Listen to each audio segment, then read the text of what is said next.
లక్ష కోట్లు స్కామ్ చేసిందని ప్రచారమైన కాళేశ్వరం కేసులో ఎంక్వైరీ నడుస్తుంది.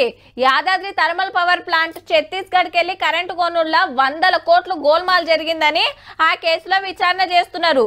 ఇక ఔటర్ రింగ్ రోడ్డు అర్రాస్లో 7,000 కోట్ల అవినీతి జరిగిందని అది సుతలొల్లి కాబట్టే ఫోన్ ట్యాపింగ్ కేసుల నెలల కమానం విచారణ నడుస్తూనే ఉండే. 1000 కోట్లు చేతులు మారినాయని పెట్టిన కేసులల్లా ఇప్పటిదాకా ఆఫీసర్లు తప్ప లీడర్ల దాకా రాలే ఎంక్వైరీ. కానీ 55 కోట్ల ఫార్ములా రేస్ కేసు అయితే ఫస్ట్ కెళ్ళి రామన్న సుట్టే తిరిగింది.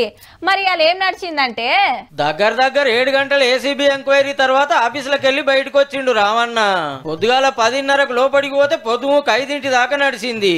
వెనుకమ్మటి సీనియర్ లాయర్ రామచంద్రరావు సార్ చూస్తున్నాడు. హైకోర్టు ఆర్డర్ ప్రకారం పక్కనున్న లైబ్రరీ రూమ్ కిటికీలకు వెళ్లి ఎంక్వైరీ ఎట్లా నడుస్తుందో చూసిండు. పర్మిషన్ లేకుండా సర్కార్ పైకం ఎట్లిస్తారు, ఫారెన్ కంపెనీకి మాత్రం 55 కోట్లు ఇవ్వాల్సిన అవసరం ఏమొచ్చింది, ఆర్బీఐ పర్మిషన్ తీసుకోవాలని తెలియదా, కేబినెట్ ఓకే చెప్పాల్సిన పని లేదా, అగ్రిమెంట్లు పైసలు ఇచ్చుడు మొత్తం మీ హ్యాండ్ ఓవర్లనే నడిచిందా, బిజినెస్ రూల్స్ పాటించిండ్రా అని క్వశ్చన్ల మీద క్వశ్చన్లు వేసిండ్రట. నడిమిట్లో 1:30కు సార్కు బువ్వ తినడానికి ముత్యమంతసేపు బిరేక్ ఇచ్చి మళ్ళా చాలు చేసిండ్రు. మున్పు ఏసీబీ ఎంక్వైరీలు ఆఫీసర్లు ఇచ్చిన స్టేట్మెంట్ ముంగడ పెట్టి ప్రశ్నలు వేసిండ్రట. కేటీఆర్ సార్ చెప్పిందంతా రికార్డ్ చేసిండ్రట ఆఫీసర్లు. మళ్ళోపారి ఎంక్వైరీకి పిలిచే ఛాన్స్ ఉన్నదట.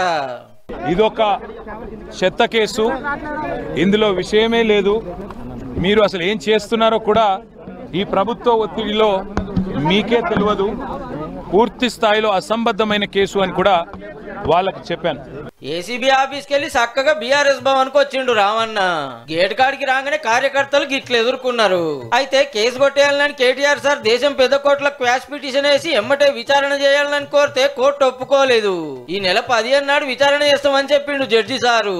ఆ తెల్లారే కేటీఆర్ సార్ ఈడీ ఎంక్వైరీకి పోయేది ఉన్నది. 82 ప్రశ్నలు అడిగిండ్రు.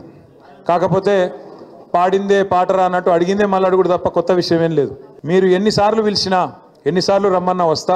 ఇదే కేసులో అరవింద్ కుమార్ సార్ ఇవాళ ఈడీ విచారణకు పోతే సార్ను సుధా గివ్వే క్వశ్చన్లు అడిగిండ్రట.